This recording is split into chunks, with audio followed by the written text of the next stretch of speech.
Welcome to our channel. తన చెల్లెలు చావు గురించి గుండె పగిలే నిజం తెలుసుకుని నారాయణకి క్షమాపణ చెప్పిన చక్రి మేనమామ. అసలు ఇదంతా ఎలా జరిగింది? చక్రి మేనమామకి తెలుసుకున్న నిజం ఏంటి?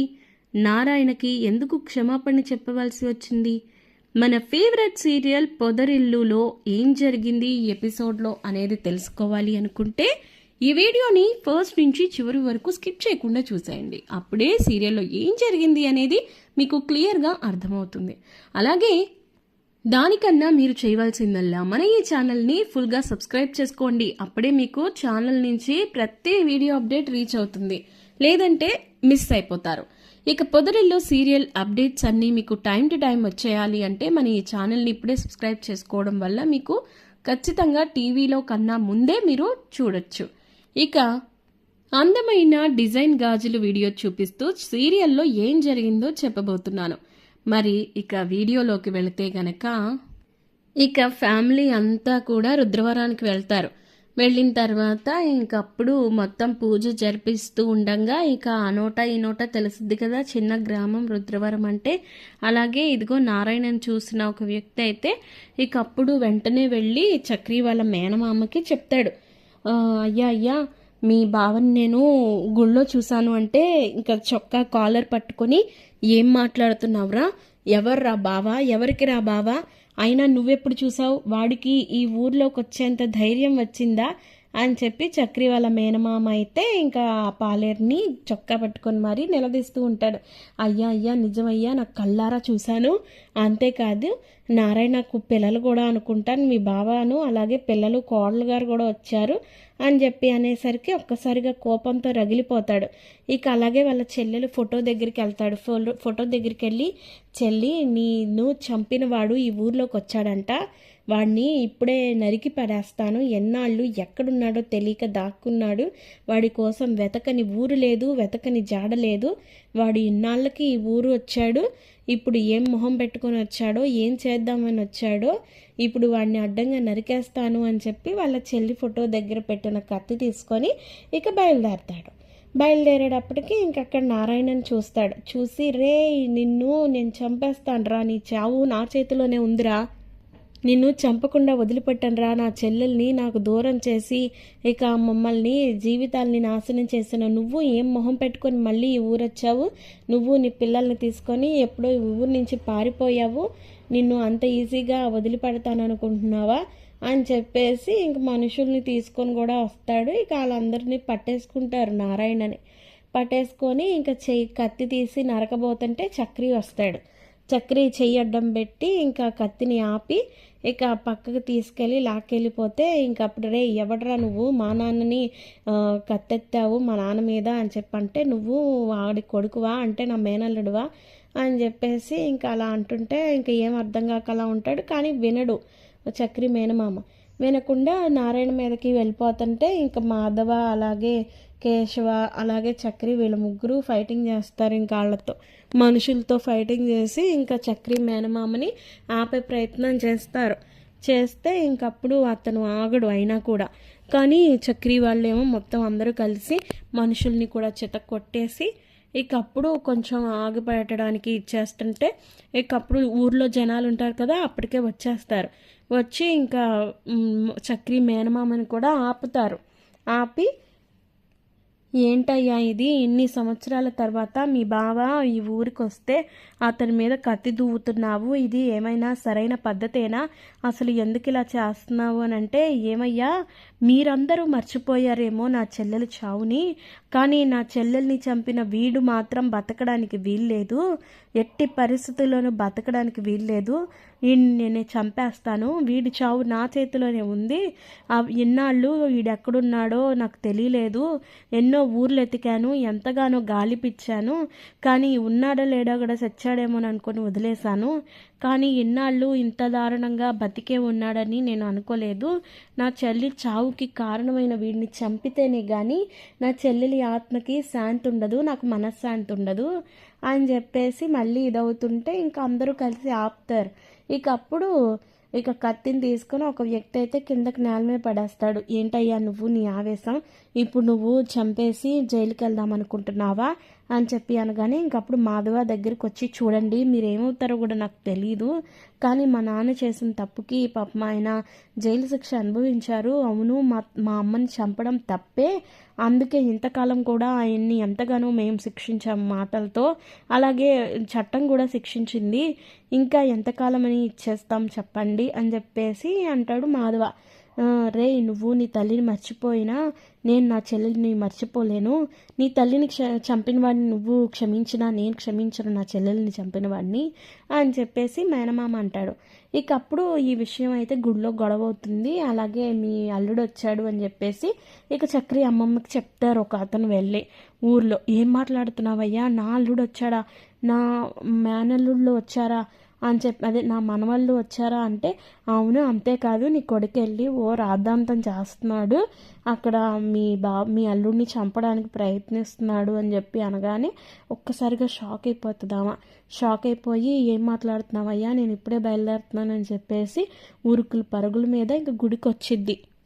గుడికొచ్చి ఒరే ఒరే ఆగరా, ఆగవా రాఘవ ఆగరా అని చెప్పేసి కొడుకుని ఆపిద్ది. ఆపి, అమ్మ నన్ను వదులు, నువ్వు అసలు ఆగడానికి వీల్లేదు, వీడిని కాపాడడానికి వచ్చావా, నువ్వు కూడా ఎంతకాలం నాకు దూరం అయ్యావు అది ఇది అని చెప్పేసి ఇంకా ఎమోషనల్గా మాట్లాడితే, ఒరే నీకు నేను ఎన్నోసార్లు చెప్పానురా, నారాయణకి నీ చెల్లెలు చావుకి ఎటువంటి సంబంధం లేదురా అని చెప్పేసి అంటేసరికి, నువ్వు ఎన్నిసార్లు అబద్ధాలు చెప్పినా నేను వింటూ ఊరుకుంటాను అనుకుంటున్నావా, ఈ ఊరందరికీ తెలుసు, చట్టం కూడా నమ్మింది, అందుకే కదా వాడికి జైలు శిక్ష వేసింది, ఇప్పుడు నేను మరణశిక్ష విధిస్తాను అని చెప్పేసి అంటాడు. ఇక ఆ మాటకి చాలే నోరు మీరా, నువ్వు చెప్పేది ఏంటి అని చెప్పి తిడుతున్నా కూడా ఇంకా కొంతమంది లోపు వాళ్ళ అమ్మ మాట్లాడుతుందని వదిలేస్తారు కదా జనాలు. ఇక మళ్ళీ కత్తి తీసుకొని ఇక నారాయణ మీదకి వెళ్తే ఇంక అప్పుడు వాళ్ళ అమ్మ అడ్డుపడి, ఇప్పుడు చంపరా, చంపు, ఇంతకాలం నిజం చెప్పడానికేనేమో నేను బతికున్నాను, నేను ఎన్నిసార్లు నీకు చెప్పినా కూడా నువ్వు ఏనాడు వినలేదు, కావాలంటే నీకు సాక్ష్యాలు కూడా చూపిస్తానురా, ముందు ఆ కత్తి కింద పడేయని చెప్పేసి కత్తిని కింద పడేపించిన తర్వాత, ఏంటమ్మా నువ్వు మాట్లాడేది అని అంటే, అవునరా నాయనా, అసలు నీ చెల్లెల్ని చంపింది నీ బావ కాదు, అసలు ఆ రోజు ఏం జరిగిందంటే అని చెప్పేసి ఇంకా చక్రి వాళ్ళ అమ్మమ్మ గతాన్ని చూపించింది. అసలు ఏం జరిగిద్దంటే, ఆ రోజు ఉదయాన్నే నీ చెల్లెలు ఇంకా అలాగే గుడికి వెళ్ళి ఇక వస్తుండగా ఈ ఊరి కనకయ్య దాని మీద పాపం ఇచ్చేశాడు, కన్నేశాడు, దాన్ని ఎలా అయినా సరే పెళ్ళికి ముందు నుంచే ఇక దాన్ని సొంతం పెళ్లి చేసుకోవాలని చెప్పేసి అనుకున్నాడు, కానీ నువ్వు ఒప్పుకోలేదు, అలాగే ఈ లోపేమో నా కూతురు ఇగో నారాయణని ప్రేమించింది, ఇష్టపడింది, పెళ్లి చేసుకోవాలని ఆశపడింది, కానీ అప్పుడు కూడా నువ్వు ఒప్పుకోలేదు, కానీ తర్వాత దాని మీద ఉన్న ప్రేమతో నువ్వు నారాయణతో పెళ్లి కొప్పించి ఇంక ఇద్దరికి కూడా పెళ్లి చేసి ఇంట్లోనే పెట్టుకున్నావు, ఇల్లరికం తెచ్చేసుకున్నావు నారాయణని. నారాయణ కూడా ఎప్పుడూ నీ మీద గౌరవంతో బాధ్యతతోనే ఉండేవాడు, అలాగే నీ చెల్లెల్ని కూడా ఎంతో ప్రేమగా చూసుకున్నాడు. అలా పిల్లలు పుట్టిన తర్వాత ఇక ఒకరోజు ఇక నా కూతురు గుడికి వెళ్తానమ్మా అని చెప్పేసి వెళ్ళింది. ఇక ఆ తర్వాత నారాయణేమో ఏదో వస్తువులు తీసుకురావడానికి టౌన్కి వెళ్ళాడు.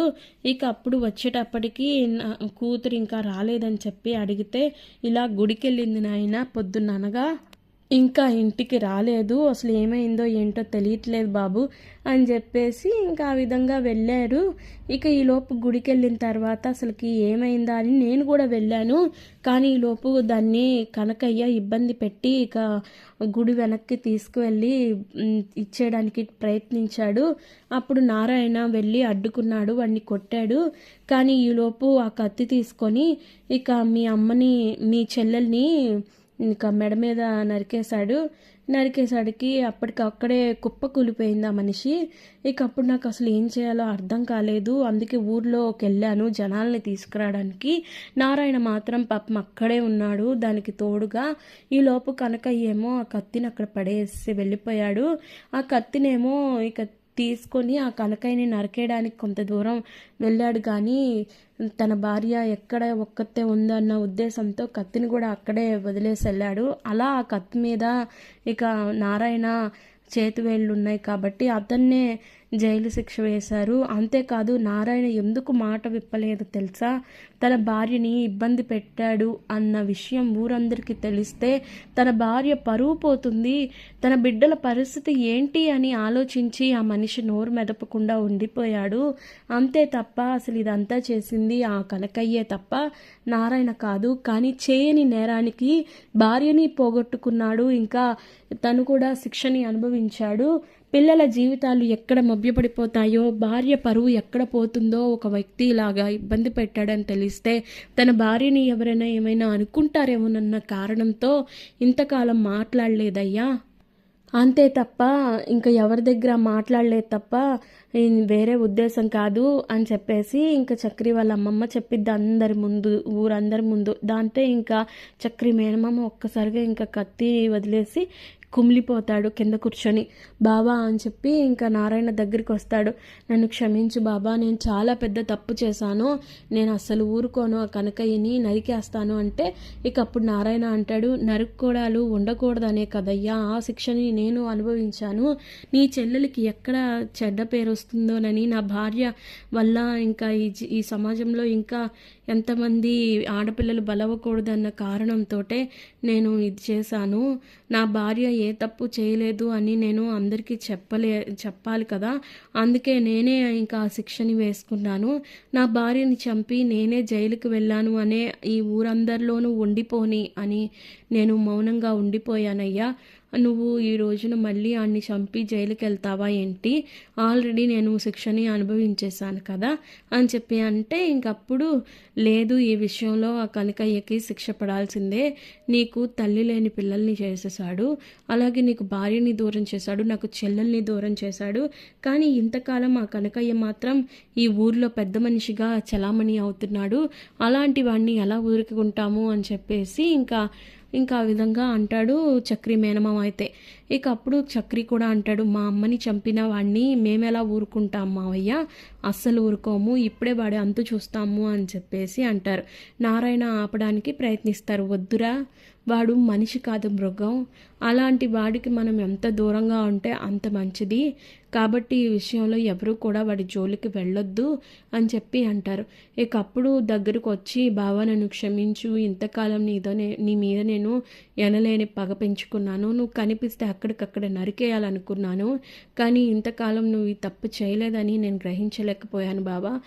నా చెల్లెల్ని ఎంతో ప్రాణంగా ప్రేమించావని చెప్పి నేను నీకు ఇచ్చి పెళ్లి చేశాను. అలాంటి నువ్వే నా చెల్లెల్ని చంపేశావని తెలిసి నేను తట్టుకోలేకపోయాను. నా చెల్లెలకి చావుకి కారణమైన నిన్ను ఎప్పటికీ వదిలిపెట్టకూడదనుకున్నాను. కానీ అసలు ఇప్పుడు దీనికి నీకు ఏ సంబంధం లేదు. నువ్వు నాకన్నా ఎక్కువ బాధనే అనుభవించావు. ఓ పక్కన జైలు శిక్షని అనుభవిస్తూ పిల్లల్ని అలా పెంచుకొచ్చావు, అది ఇది అని చెప్పేసి ఎమోషనల్ అయ్యి చేతులు పట్టుకొని ఏడుస్తూ ఉంటాడు.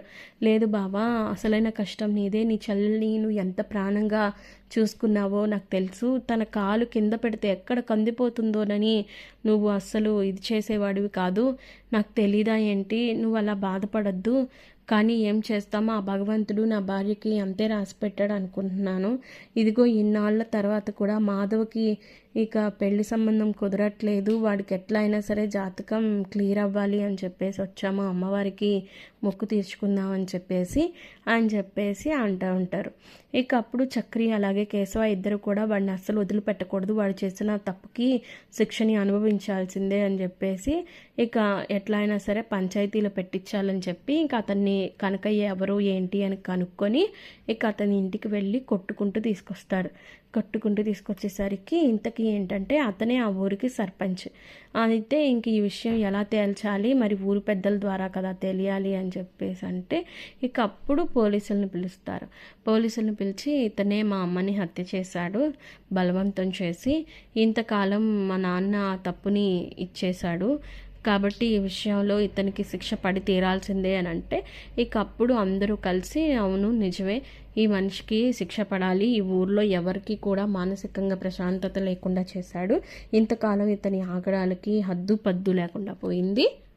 ఇక మీదట అసలు ఎట్టి పరిస్థితుల్లోనూ ఇతన్ని వదిలిపెట్టకూడదు అని చెప్పేసి ఇక అతనికైతే శిక్ష విధిస్తాడు. పోలీసులు వచ్చి అరెస్ట్ చేసి తీసుకెళ్ళిపోతారు. ఇక ఆ తర్వాత మేనమామ అంటాడు, లేదు మీరు ఎక్కడికి వెళ్ళడానికి వీల్లేదు, ఇక మీరు ఈ రుద్రవరంలోనే ఉండాలి, మీది మీ ఊరు, అలాగే మీ అమ్మకి సంబంధించిన ఆస్తి కూడా మీకు వస్తుంది, కాబట్టి మీరు ఎట్టి పరిస్థితుల్లోని ఊరు వదిలి వెళ్ళడానికి వీల్లేదు, ఇన్నాళ్ళు నేను చేసిన తప్పుకి నేను ఇంకా శిక్షని అనుభవించలేను, ఎందుకంటే మీరు నాకు దూరం అయ్యారు, అందుకే నేను కూడా పెళ్లి చేసుకోలేదు ఎవరిని కూడా, అందుకే ఈ విషయంలో నేను వెనకడుగు వేయదలుచుకోలేదు, మీరు ఇక్కడే ఉండాలి అని చెప్పేసి గట్టిగా తీర్మానిస్తాడు. ఇక ఆ మాటకి లేదు, మేము సిటీలోనే కదా ఉంటాము, అక్కడే ఉండాలి, మా పనులు అవి అక్కడే కదా అని చెప్పేసి మాధవ ఎంత చెప్పినా కూడా వినడు. ఇక చక్రి వాళ్ళ అమ్మమ్మ కూడా అంటది, సరే పోను ఒక పని చేయండి, కొంతకాలం మీరు ఇక్కడే ఉండండి, మీకు అప్పటికే నచ్చకపోతే అప్పుడు వెళ్ళిపోదురు, కానీ మిమ్మల్ని చూసుకొని బ్రతికే ఈ కొంతకాలమైనా నేను ఉంటాను అని చెప్పేసి మాధవ వాళ్ళ అమ్మమ్మ అయితే బతిమలాడుతుంది. ఇక ఆ మాటకి నారాయణ అంటాడు, అవునరా, ఇంతకాలం మిమ్మల్ని నేను ఈ ఊరికి దూరం చేసి ఎంత తప్పు చేశానో నాకు ఇప్పుడిప్పుడే అర్థమవుతుంది, నన్ను క్షమించండి, ఇప్పటికన్నా నీ అమ్మ వాళ్ళకి సంబంధించిన వాళ్ళకి నేను అప్పచెప్పడం నా బాధ్యత అని చెప్పేసి అంటే, నువ్వెక్కడికి నారాయణ, నువ్వు వెళ్ళడానికి వీల్లేదు, నీ ఆస్తిపాస్తులన్నీ ఇక్కడే ఉన్నాయి కదా, నువ్వు మాత్రం ఎక్కడికి వెళ్తావు, నువ్వు వెళ్ళడానికి వీల్లేదు, మాధవ పెళ్ళి కూడా ఇక్కడే దగ్గరుండి చేస్తాము అని చెప్పేసి అంటే, ఇంకా అప్పుడు మహాలక్ష్మి ఎవరు ఏంటి అంటే చక్రి భార్య అని తెలుసుకొని చాలా సంతోషించి ఇంక వాళ్ళకి చాలా ఘనంగా ఇక ఆహ్వానం పంపిస్తారు. ఇక మాధవకి ఎలా అయినా సరే పెళ్లి చేయాలి అని చెప్పానంటే ఇంక మనీషా గురించి తెలుసుకుంటారు. మనీషా గురించి తెలుసుకొని, అయితే పెద్దోడు పెళ్ళి ఈ ఊర్లోనే జరగాలని, అమ్మవారి గుడిలోనే జరగాలని రాసి పెట్టుందనమాట, అందుకే మీరు ఇన్నాళ్ళ తర్వాత అయినా సరే ఇక్కడికి వచ్చారు, చూసావా విధి ఎంత విచిత్రమైందో, ఇక ఈ పెళ్లి మా చేతుల మీదుగానే జరుగుతుంది అని చెప్పేసి మనీషా వాళ్ళ అమ్మా నాన్నలతో మాట్లాడి ఇక చక్రి వాళ్ళ మేనమామే దగ్గరుండి తనని తీసుకొచ్చి ఇంక వాళ్ళతో మాట్లాడి పెళ్లి పనులన్నీ తనే దగ్గరుండి చేసి ఇంకా చాలా హ్యాపీగా ఫీల్ అవుతూ ఇంకా అందరూ ఉంటారు. మహాలక్ష్మి తన మనసులో అనుకుంటుంది, ఇక ఈ పెళ్లి తర్వాత నేను వెళ్ళిపోవాలి, ఇక నేను ఉండకూడదు ఎక్కువ కాలం, ఎందుకంటే వీళ్ళకి ఇప్పటికే నేను చాలా ఎమోషనల్గా దగ్గర అయిపోయాను అని చెప్పేసి అనుకుంటూ ఉంటుంది. ఇంకా అనుకుంటూ ఉండేసరికి ఇంకప్పుడు పెళ్ళి అయితే జరుగుతూ ఉంటుంది. ఇక అప్పుడు చక్రి వాళ్ళ మేనమామేమో మహాలక్ష్మితో మాట్లాడతాడు, నువ్వు ముందు వీళ్ళ జీవితంలోకి వచ్చావు కదా తల్లి, నిజంగా నువ్వు చాలా అదృష్టవంతురాలివి, చక్రి లాంటి మంచి భర్త నీకు దొరికాడు, వాడు కుటుంబం కోసం ఎంతగా నిలబడ్డాడో చూసావా, ఇక నేను ఈ కుటుంబం దగ్గరికి వచ్చేటప్పటికి వాళ్ళ నాన్న మీద చేయి కూడా వేయనివ్వలేదు, ఇక ఆ తర్వాత తన తల్లికి అన్యాయం చేశాడని కనకయ్యని శిక్షించేలాగా చేశాడు, అలాంటిది భార్యని ఇంకెంత బాగా చూసుకుంటాడో, నిజంగా చెప్తున్నాను తల్లి, నువ్వు ఈ ఇంట్లోకి వచ్చినందుకు చాలా సంతోషంగా ఉంది, నువ్వు నా కూతురుతో సమానం కదా, నాకు కూతుర్లు లేరు కదా, నాకు పిల్లలు లేరు, పెళ్ళి కూడా చేసుకోలేదు, నా చెల్లెల్ని శిక్షించిన వాడిని శిక్షించాలన్న ఉద్దేశంతో, కానీ ఇప్పుడు నాకు చాలా సంతోషంగా ఉంది, నీలాంటి ఆడపిల్ల నాకు కూతురు అవుతున్నందుకు అని చెప్పేసి ఎమోషనల్గా మాట్లాడేసరికి ఇక నిర్ణయించుకుంటుంది మనసులో, లేదు నేను ఈ కుటుంబాన్ని వదిలేసి వెళ్ళలేను, ఎందుకంటే ఇంతకన్నా మంచి కుటుంబం నాకు ఇంకెక్కడా దొరకదు, ఇంతకన్నా మంచి భర్త కూడా ఇంకెక్కడా దొరకడు, నా అంబిషన్ ఏంటి, ఉద్యోగం చేసి నా కాళ్ళ మీద నేను బతకాలనే కదా, ఇక అదే జరుగుతుంది కదా, అలాంటప్పుడు నేను విడిపోవడం ఎందుకు, నేను చక్రి నుంచి విడిపోను అని మానసికంగా ఇంకా భగవంతుడి ముందు కూడా దండం పెట్టుకుంటుంది. ఇక నా మనసులో నుంచి ఈ ఆలోచన పూర్తిగా తొలగించేస్తున్నాను తల్లి, నీ ఆశీర్వాదం మా మీద ఉండేలాగా చూడు అని చెప్పేసి దండం పెట్టుకుంటుంది. ఇక అప్పుడు చక్రి వస్తాడు. చక్రి వచ్చిన తర్వాత ఇంకా ఏంటి ఏం చేస్తున్నారు అని అంటే, ఏం లేదు మీ గురించి ఆలోచిస్తున్నాను, మీ గురించి దండం పెట్టుకుంటున్నాను, మన ఇద్దరం కలిసి మరొకసారి ఈ గుడిలో బొట్టు పెట్టుతారా అని చెప్పంటే ఇంక చక్రి చాలా హ్యాపీగా ఫీల్ అవుతూ ఉంటాడు. ఇక అమ్మవారి కుంకుమ తీసి ఇక మహాలక్ష్మి నుదుటను పెట్టి ఇంకా భార్యగా స్వీకరిస్తాడు. దాంతో ఇంకా చాలా హ్యాపీగా ఫీల్ అవుతుంది మహాలక్ష్మి కూడా. మరి పొదరిల్లు సీరియల్ అప్కమింగ్ ఎపిసోడ్స్లో ఏం జరగబోతోంది అనేది తెలుసుకోవాలి అనుకుంటే మా ఈ వీడియోని అలాగే మీరు లైక్ చేయండి, ఇక ఛానల్ను సబ్స్క్రైబ్ చేసుకోండి, పక్కనే ఉన్న బెల్ ఐకాన్ని ట్యాప్ చేయడం వల్ల పొదరిల్లు సీరియల్ అప్కమింగ్ ఎపిసోడ్స్ అన్నీ మీకు టైం టు టైం రీచ్ అవుతాయి. అలాగే ఈ వీడియోని లైక్ చేసి మీ ఫ్రెండ్స్ అండ్ ఫ్యామిలీస్కి షేర్ చేయండి.